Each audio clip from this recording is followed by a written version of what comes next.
सदगुरु कबीर साहब की 625वीं जयंती मना रहे हैं। वैसे तो मुख्य जयंती 4 जून ज्येष्ठ पूर्णिमा को सभी आश्रमों में, जो अपने बड़े बड़े आश्रम कहे जाने वाले, सभी आश्रमों में 4 तारीख को मनाएंगे। लेकिन अपनी हम सुविधा के अनुसार उस दिन हम सब जगह पहुंच नहीं पाते हैं, इसलिए अपनी सुविधा के अनुसार आज ही इस कार्यक्रम को यहाँ कबीर आश्रम में रखे हुए हैं। इसमें हम संतों के विचार श्रवण कर रहे थे। मेरे लिए भी संचालक जी का निवेदन है सदगुरु कबीर साहब के। तो आज हम सब यहाँ पर एक तो महापुरुष, संत सम्राट जिसको कहते हैं महान पुरुष, उसकी जन्म जयंती, उसके लिए हम याद कर रहे हैं। जयंती, जन्म जयंती। और एक के पूज्य संत श्री अगम साहेब, जिसकी निर्वाण 16 मई को हो गया, उसके निर्माण, उसके याद में आज श्रद्धांजलि के रूप में हम उसको याद कर रहे हैं। दोनों के लिए, एक का जन्म और एक का निर्वाण, दोनों के लिए यहाँ मनाए जा रहे हैं। श्रद्धेय संत श्री अगम साहेब जी बहुत सरल सीधे, हमने उसके 2-4 बार दर्शन किए हैं, साथ में उनके मिले हुए हैं। अभी हमारे साहब जो बता रहे थे, राम कुमार साहब, वे बहुत ही खान पान और रहन सहन में एकदम टकसार रखते थे। वास्तव में वे कहीं भी जाते थे तो संत समाज में भी वे भोजन नहीं पाते थे अपना अलग से, क्योंकि संतों का भोजन भी उतना ये नहीं रहता जैसे उनको चाहिए, तो अपने वो अलग ढंग से भी अपनी भोजन की व्यवस्था कर लेते थे। ऐसे संत इस संसार से चले गए, तो उसकी याद में हम उसको श्रद्धांजलि समर्पित कर रहे हैं। और एक महान संत की जिसकी जन्म जयंती है, जन्म सदगुरु कबीर साहब का जन्म कहाँ हुआ अभी हम सुन ही रहे थे। हम सबको चाहिए कि कबीर साहब के बारे से कुछ परिचित होना, क्योंकि हम कबीर पंथी कहलाते हैं, कबीर के अनुयायी हैं।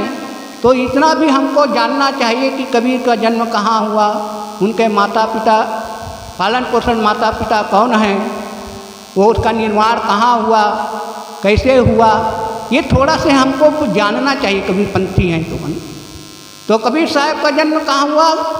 काशी लहर तारा के पास कमल फूल में उसको पाए गए। ऐसा पौराणिक कबीर पंथियों के अनुसार अनेक मान्यताएं हैं इस संसार में।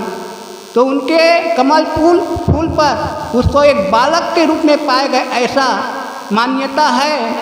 और उसी समय नीरू नीमा जो है आ रहे थे उस तालाब के पास, तो देखे कि एक बालक उस कमल फूल पर खेल रहा है। उस कमल फूल से उस बालक को लिए और ले जा कर के अपने घर उस बच्चा का पालन पोषण किए। वही बच्चा आज सदगुरु कबीर साहब के नाम से प्रसिद्ध हुआ। ये विडंबना की बात है, बिना कारण के कार्य नहीं होता है। लेकिन हम समझ ही नहीं पाते हैं अपनी मान्यता, अपनी कल्पनाओं में पढ़ करके हम कबीर साहब ने जो चीज़ को खंडन किया उसी को हम मान लेते हैं। कोई नहीं जन्मे माता पिता बिनु बांधे, वेद की नीति है, राम ने भी कहा है। कहिया हम तुम एके लोहूं, कबीर साहब विजक में क्या है? तहिया हम तुम एक लोहूं, अब एक प्राण भी आपै मुँह, एक जनी जना संसारा, और कौन ज्ञान से भयो निनारा। एक प्रकार हम जन्म लिए हैं, लोहू हमारा एक प्रकार है। कबीर साहब ने अपने लिए ही कहा है, तहिया हम और तुम, हम मना अपने लिए और तुम मतलब पूरे सबके लिए। उन्होंने नहीं कहा कि मैं आकाश से आ गया, कहाँ कहा अपने बीजक, हम बीजक को पढ़ते कहाँ हैं? हम बीजक को नहीं पढ़ते और मानते चले जाते हैं कि कबीर साहब वहाँ से। बिना कारण के कार्य होता नहीं है। इस संसार में कोई भी आता है तो माता पिता के गर्भ से ही, माता के गर्भ से ही वह जन्म लेकर के बाहर आएगा। कबीर साहब के बाद भगवान राम के बाद या सीता के बाद इस संसार में ऐसा कोई नहीं पुरुष या स्त्री जन्म लिया है जो पृथ्वी फोड़ करके पैदा हुआ। सीता के बाद कोई आज तक पता चलता है? नहीं चलता है। सब माता के गर्भ से पैदा होते हैं। ऐसा कहीं नहीं चलता है कि कमल फूल पर अभी 465 के इस पार कोई पैदा हुआ, नहीं चलता है। तो उस समय कैसे वो लोग ऐसे आ गए? ये कल्पना, एक मान्यता है और हम विचार नहीं करते हैं, विवेक नहीं करते हैं, उसमें ऐसे मानते चले जाते हैं। हमें विचार करने की आवश्यकता है। बिना कारण के कार्य नहीं होता है। बिना माता पिता के गर्भ के कोई बाहर आ ही नहीं सकता है। ये तो चलो हम जन्म पर बहुत ज़्यादा नहीं जाने हैं, लेकिन कबीर साहब क्यों प्रसिद्ध हो गए? लोग कबीर साहब को कहते हैं कि कबीर साहब अनपढ़ थे। कितने लोग कहते हैं कि कबीर साहब अनपढ़ थे, वो पढ़े लिखे नहीं थे। कबीर साहब ने खुद बिजक में कहा है, मसी कागज छुओ नहीं, कलम गहो नहीं हाथ, अब चारों युग का महात्म कबीर मुख ही जनाई बात। ये कबीर साहब की साखी को पढ़ करके, एक पंक्ति को पढ़ करके लोग कहते हैं कि मसी कागज छुओ नहीं। वास्तव में कबीर साहब ने कागज कलम को नहीं छुआ, इसका मतलब नहीं है कि वो कबीर साहब ने पढ़ा लिखा नहीं। जो कबीर साहब के बीजक को जो अनुवाद और वेद और शास्त्रों को जो पढ़ेगा ना, नहीं पढ़े रहेगा, वो कबीर साहब के साखी या दोहा और कबीर साहब ने जो रामायणीय में कहा है उसका अर्थ कर ही नहीं पाएगा। बिना पढ़े लिखे जो वेद शास्त्रों का जो अध्ययन नहीं किया है वो उसका अर्थ लगा ही नहीं पाएगा। अगर कबीर साहब पढ़े नहीं है तो वेद और शास्त्र का अध्ययन नहीं किए होते तो अपने जो रामायणी में ऐसे ऐसे बात उन्होंने कह दिए, वो कैसे कहते? वेद शास्त्रों का अध्ययन नहीं किया होता तो।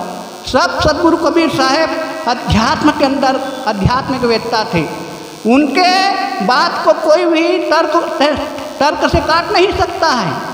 कबीर साहब के सिर से पैर तक आंखें ही आंखें, इसका मतलब विचार पूर्वक सदगुरु कबीर साहब ने जो भी बात कहा विवेक और विचार के युक्त कहा।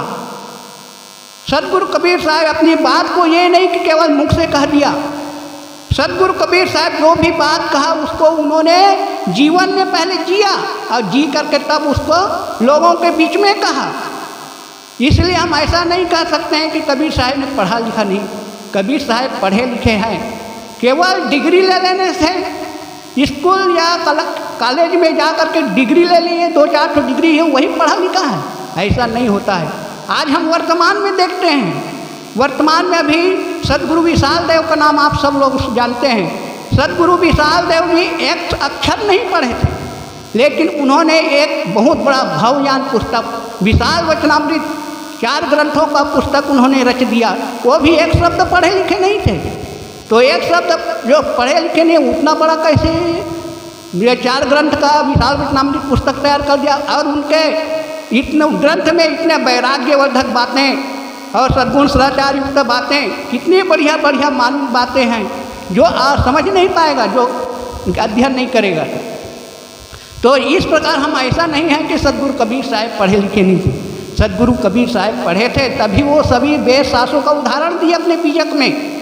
और बीजक में इस प्रकार सदगुरु कबीर साहब इस मध्य युग में आए थे। मध्य युग, जिस समय मुसलमानों में, हिंदुओं में एकदम कट्टरता धर्म के नाम पर, संप्रदाय के नाम पर और धर्म को लेकर, संप्रदाय को लेकर आपस में खून खराबा कर रहे थे। जिस समय सदगुरु कबीर साहब काशी में जन्म लेकर के आए, उस समय काशी में पंडितों का गढ़ था। पंडित लोग अपने को महान समझते थे। तो उस समय कबीर साहब ने पंडितों को भी आड़े हाथों लेकर के फटकारा। पंडित लोग मानते थे अब हम बड़े हैं, हम जन्म से बड़े हैं। तो कबीर साहब ने कहा, पहरी जनेऊ जो ब्राह्मण हो ना, मेहरी क्या पहराया, वो जन्म की सूत्रीन पर से तुम पानी को खाए। इस तर्क को कोई पंडित काट नहीं सकता है। पंडित से पूछा कि पहरी जनेऊ जो ब्राह्मण हो ना, तुम अपने को जनेऊ पहन करके कह रहे हो कि मैं पंडित हूँ। अरे पंडित, तुम पहन जनेऊ पहन लिया, अपने को मान लिया पंडित, लेकिन जो तुम्हारे पत्नी है वो तो जनेऊ पहना ही नहीं, वो तो जन्म से शुद्ध है, वो जनेऊ पहना ही नहीं है और उसके पकाए हुए भोजन को ग्रहण करते हो, खाते हो। तो उस समय तो तुम्हारा पंडितपना कहाँ चला गया? उस समय नहीं कहते कि ये छोटा है ये बड़ा है। तुम कैसे ब्राह्मण हो गए? सबका शरीर एक समान जन्म लिए है। एक त्वचा हाड़ मल मूत्रा, एक रुधिर एक गूदा, एक बूंद से सृष्टि रची है। अब को ब्राह्मण को शूद्र, इसको इस तर्क को काटने वाला कोई ब्राह्मण नहीं है, कोई हिंदू नहीं है। इसलिए सदगुरु कबीर ने उदाहरण देकर कर दिया, एक है त्वचा, तुम मान लिया कि मैं ब्राह्मण हूँ, बताओ तुम्हारा खून और एक शूद्र कहे जाने वाले खून में अंतर है क्या? अगर तुम अपने को बड़ा मानते हो तो तुम बताओ, जिस प्रकार एक शूद्र पैदा हुआ है उसी प्रकार तुम भी पैदा ना होते, कहीं अलग से पैदा होते तो मान लेते कि मैं ब्राह्मण हूँ। लेकिन तुम भी उसी प्रकार जैसे शूद्र पैदा हुआ है उसी प्रकार तुम भी पैदा हुए हो। जिस प्रकार एक शूद्र का खून है उसी प्रकार एक तुम्हारा भी खून है, तो कैसे मान रहे कि मैं ब्राह्मण हूँ? ऐसे फटकारने वाले सदगुरु कबीर साहेब। सदगुरु कबीर साहेब जिस समय इस संसार में आए उस समय धर्म जाति को लेकर मानव जलता था।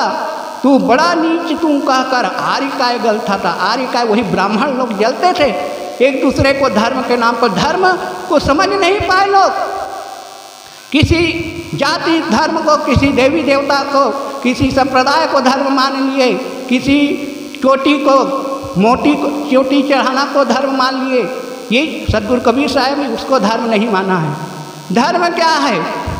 धर्म का अर्थ होता है धारण करना। जैसे हम प्रकृति जगत में धर्म देखते हैं, मिट्टी का धर्म होता है कठोरता, अग्नि का धर्म होता है उष्णता, जलाने का धर्म होता है, पानी का धर्म होता है शीतलता।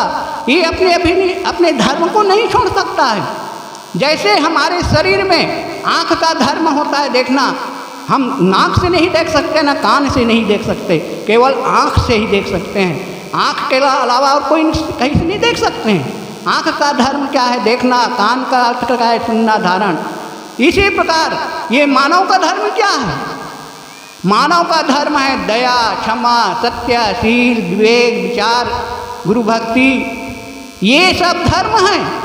लेकिन आज हम धर्म को समझ नहीं पाए और किसको मान रहे हैं? हिंदू धर्म का है, हम मुस्लिम धर्म है, हम सिख धर्म है। धर्म जाति को लेकर मानव जल रहता। धर्म न हिंदू बौद्ध है, धर्म न मुस्लिम जैन, और धर्म चित्त की शुद्धता, धर्म शांति सुख चैन। धर्म हिंदू नहीं है, धर्म बौद्ध है न जैन है। धर्म क्या है? धर्म चित्त की शुद्धता। हमारा अगर चित्त शुद्ध है, हमारा मन अगर पवित्र है तो हम असली धर्म को समझ लिए। कहे कबीर धर्म नहीं जो जीव दया और आत्म पूजा। इसको सदगुरु कबीर ने कहा है जीव दया और आत्म पूजा। अब कहाँ ही कबीर धर्म नहीं पूजा। ये असली धर्म सदगुरु कबीर ने बताया। जीव पर दया करो, लेकिन आदमी जीवों पर तो दया करना जानता नहीं। कितने लोग कहते हैं जो जीव है ना, भेड़ बकरा सुअर गधा, ये सब मनुष्य के खाने के लिए बनाए हैं। जिसके अंदर दया का खजाना नहीं है, जिसके अंदर दया नहीं है, रहम नहीं है, वो ऐसी बातें बोलते हैं कि ये मनुष्य के खाने के लिए बनाया है, क्योंकि वो धर्म को समझ नहीं पाए। इसलिए हमको धर्म, जीव दया और आत्म पूजा, अपने आत्मा की पूजा करो। लेकिन आज आदमी जो है आत्म की पूजा ना छोड़ करके कहाँ पूजा करता है? मंदिर में जा कर के मूर्ति के सामने गिड़गिड़ाता है, नमस्कार करता है, उससे आशीर्वचन मांगता है, लेकिन वो दे तो सकता नहीं, क्योंकि उसमें कोई ज्ञान नहीं है, उसमें जीव नहीं है। और जो जीव के सामने हमको आशीष लेना चाहिए, वरदान मांगना चाहिए, उसको तो हम तिरस्कार करते हैं। इसलिए हम जान नहीं पाए कि धर्म क्या है। जीव दया और आत्म पूजा, आत्मा की पूजा करो। लेकिन आदमी जो है आत्म पूजा को नहीं, निर्जीव पूजा में जीवन भर लगा रहता है। जब से पूजा करना शुरू होता है अंतिम तक, लास्ट तक बूढ़े हो जाते हैं तो भी वह मंदिर में जाना नहीं छोड़ते हैं। मंदिर में जाना ठीक है, मंदिर में गए कुछ समय के लिए हमारा मन पवित्र हुआ, लेकिन वहाँ से आए मंदिर से आए फिर वही गलत कर्म में लग गए, हमारा अपने मन को फिर खराब कर लिए। तो कहाँ हम धर्म को समझ पाए, कहाँ हम पूजा को समझ पाए? सदगुरु कबीर साहब ने पूजा क्या कहा? जो कुछ करूँ सो पूजा। हम व्यवहार क्षेत्र में जो कुछ करते हैं वो पूजा है।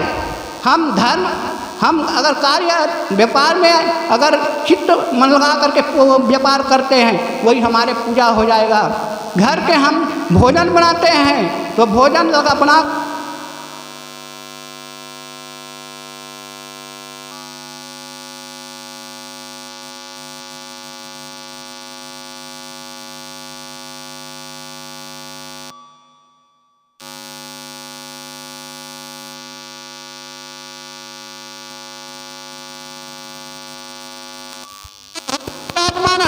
वो असली देवी देवता के कौन है? हमारे माता पिता के रूप में है, सास ससुर के रूप में है।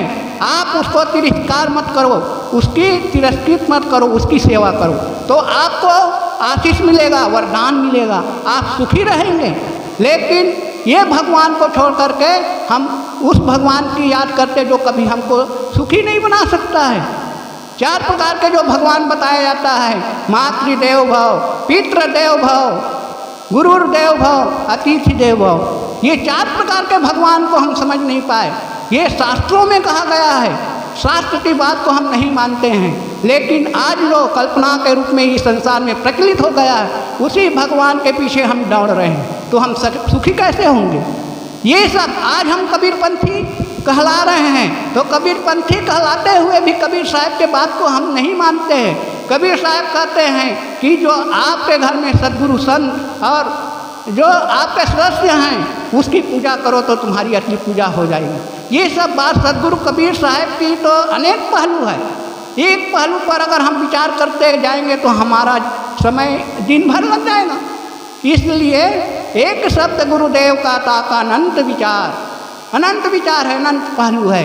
इसलिए हम सद्गुरु कबीर साहब की हम अनुयायी हैं। सद्गुरु कबीर साहब को अगर हम मानते हैं तो मानना ही नहीं, उसको जान करके सद्गुरु कबीर साहब कैसे जीवन जिए हैं, वो क्या कह रहे हैं, उसको अपने जीवन में उतारने का प्रयास करेंगे तो हमारा कबीर जयंती मनाना सार्थक होगा, हमारा जीवन सुखी हो जाएगा, हमारा परिवार सुखी हो जाएगा और हम हमेशा सुखी पूर्वक इस संसार से विदा होकर के चले जाएंगे। तो इस प्रकार सद्गुरु कबीर साहब की जयंती मनाने की सार्थकता यही है कि जो सद्गुरु कबीर साहब जो रास्ता बताया है उस रास्ता के अनुसार चल करके अपने को भी महान बनाना है। जैसे सद्गुरु कबीर साहब महान बन गए उसी प्रकार हम भी महान बन जाए तो सद्गुरु कबीर साहब की जयंती मनाना सार्थकता हो जाएगा।